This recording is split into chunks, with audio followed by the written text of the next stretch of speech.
Pinag-uusapan ngayon ng fans ang tila nakakakilig na ganap ni na Kim Chiu at Paolo Avellino habang nasa rehearsals para sa kanilang upcoming world tour. Ayon sa ilang nakakita, kapansin-pansin na agad ang pagiging close ng dalawa kahit practice pa lang, bagay na lalong nagpa-excite sa kanilang supporters.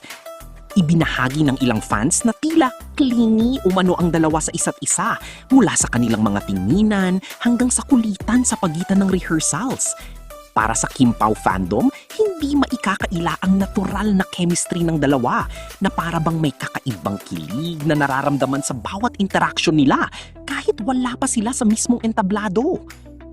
Balita nga ay malapit ng umami ng dalawa sa kanilang relasyon dahil unti-unti nang nilalabas ang kanilang naging December vacation, Paris vacation at ang latest nga ay sa swimming pool pa mismo ni Kim nag-shoot si Paolo ng kanyang endorsement video para sa sikat na halo-halo brand. Sa kabila nito, patuloy na tumataas ang excitement ng kanilang supporters para sa world tour. Umaasang mas marami pang sweet at memorable moments ang kanilang masasaksihan mula sa tambalan.